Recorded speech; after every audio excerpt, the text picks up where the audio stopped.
ერეკლე მეორე მოქმედებდა და გადაწყვეტილებებს იღებდა ქვეყნის მისი სახელმწიფოებრიობასა და მომავლის გადარჩენის ერთადერთი მოტივით. ირაკლი კობახიძემ საგანგებო ბრიფინგი დღეს 253 წლის წინ 1783 წელს გეორგიევსკის ტრაქტატის გაფორმების შესახებ გამართა.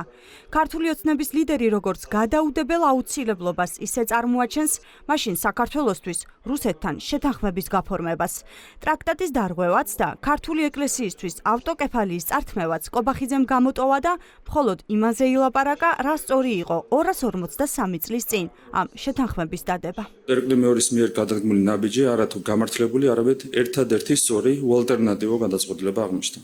მიუხედავად იმისა, რომ ყველა სახელმწიფო, მათ შორის რუსეთის იმპერია, საკუთარი ინტერესებიდან გამომდინარე მოქმედებდა და საქართველოს ხსნა მათთვის ამოსავალი წერტილი სულაც არ ყოფილა, ისევ და ისევ ქრისტიანობის და არაერთი სხვა არანაკლებ მნიშვნელოვანი, მათ შორის დემოგრაფიული ფაქტორის გათვალისწინებით, ტრაქტატის გაფორმებით, უნდოდა ეს რუსეთის იმპერიას თუ არა, საქართველოს პრინციპული სარგებელი მაინც მიიღო. რისთვის ამზადებს საზოგადოებას ირაკლი კობახიძე? მისი განცხადებები აჩენს განცდას, რომ ქართულ ოცნებას რუსეთთან ახალი შეთანხმების დადება უნდა. ირაკლი კობახიძე, რომელიც საკუთარ მოქალაქეებს, რუსოფობებს ეძახის რუსული ტერმინით სამშობლო სუვერენიტეტის დაცვის გამო და რომელიც ისტორიის გადაწერის აქტიურ პროცესში არის გეორგიევსკის ტრაქტატთან დაკავშირებით, რომლის დარღვევის შედეგადაც საქართველოს სახელმწიფოებრიობა და ეკლესიის ავტოკეფალია დაკარგა, საბოლოო ჯამში აგუებს საზოგადოებას იმას, რომ საქართველოს სხვა გზა გარდა რუსეთთან ახალი გეორგიევსკის ტრაქტატის არ გააჩნია. პირველად ახალი გეორგიევსკის ტრაქტატის გაფორმების იდეა პრორუსული პარტიის სოლიდარობა მშვიდობის ლიდერმა მამუკა ფიფიამ 1 წლის წინ გააჟღერა.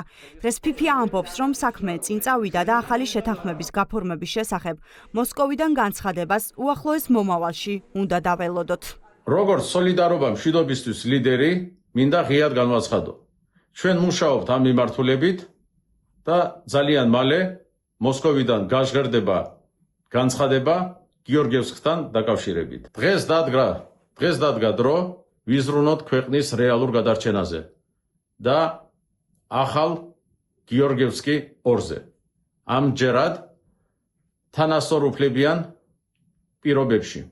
ვეთანხმები პრემიერ კობახიძეს, რომ 1783 წლის გეორგიევსკის ტრაქტატმა გადაარჩინა ჩვენი სახელმწიფოებრიობა და ქრისტიანობა, მაგრამ არ ვეთანხმები მას, თითქოს ეს ნაბიჯი ევროპისკენ სავალგზად გადაიდგა.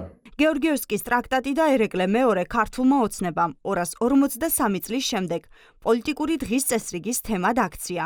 კობახიძე დღეს მარტო არ ყოფილა. ამის შემდეგ ქართული ოცნების სხვა ლიდერებიც რუსეთთან 1783 წელს დადებული შეთანხმების დადებით მხარეებზე საუბრობდნენ. 1783 წელს გაფორმებული გეორგიევსკის ტრაქტატის შემდეგ საქართველოს არაერთი სერიოზული დარტყმა მიიღო, ისე რომ ამ ტრაქტატის პირობები რუსეთს არ შეუსრულებია. ეს დაიწყო მოგვიანებით რუსეთს, როდესაც ეს აწყობდა. თუ ქართული ოცნება რუსეთთან პოლიტიკური ნაბიჯების გადადგმას არ აპირებს, მაშინ რა მიზანს ემსახურება ივანიშვილის პარტიის დაუსრულებელი საუბრები ტრაქტატზე? თუ ამ თემით დღეს კობახიძეს ღარიბაშვილის სკანდალური წერილის გადაფარვა უნდოდა. ფაქტი ერთია, ვერც ღარიბაშვილის თემა გადაიფარა და ეჭვებიც უფრო მეტად გაჩნდა რუსეთთან ახალი შეთანხმების გაფორმების შესაძლებლობასთან დაკავშირებით. როდესაც შეჩერებულია სტრატეგიული პარტნიორობები, როდესაც ქვეყანა იხრჩობა კორუფციაში და ნეპოტიზმში, როდესაც ქვეყანაში არის ნარკოპანდემია, როდესაც ქვეყანაში არის უამრავი სოციალურად დაუცველი, მოსახლეობას არ აქვს ელემენტარულად ყოველდღურად გადაადგილების ფული, საჭმლის ფული, პენსიონერებს აქვთ არჩევანი, იყიდონ მედიკამენტი, თუ გადაიხადონ კომუნალური გადასახადი, ან იყიდონ ყოველდღურად პური, ამ დროს, რა თქმა უნდა, ქართული ოცნებისთვის საუკეთესო გამოსავალი არის ბელეტრისტიკა, რაღაც ახალი პროპაგანდისტული ბრიფინგების ჩატარება, არაფრის მთქმელი, რაც თავის მხრივ კიდევ ერთხელ მიათითებს, რომ ქართულ ოცნებას სალაპარაკო აღარაფერი დარჩენია, გარდა იმისა, რომ ისტორიულ ექსკურსში გადაეშვან ისიც პროპაგანდისტული მიზნით. ირაკლი კობახიძის მიერ გააზრებული და ახსნილი მე-18 საუკუნის ისტორია განსაკუთრებით რთული მოსასმენი ისტორიკოსებისთვის აღმოჩნდა. ქართლ-კახეთის სამეფოს გაუქმება, ეკლესიის დამოუკიდებლობის გაუქმება, ისტორიის და კულტურის წაშლის მცდელობა. შემდეგ საბჭოთა რეპრესიები, ომები და ოკუპაცია. ისტორიკოსები აცხადებენ, რომ არც ერთ მტერს, ერთად აღებულს საქართველოსთვის იმხელა ზიანი არ მიუყენებია, როგორც ეს ერთ მორწმუნე რუსეთმა შეძლო.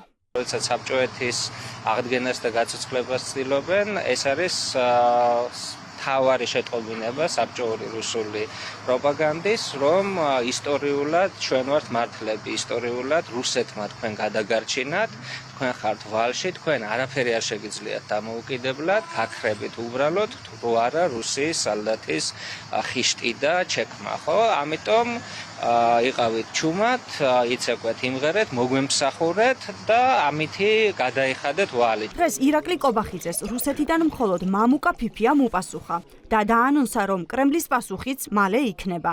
ამიტომაც საინტერესოა, რა განვითარება ექნება ამ საკითხს.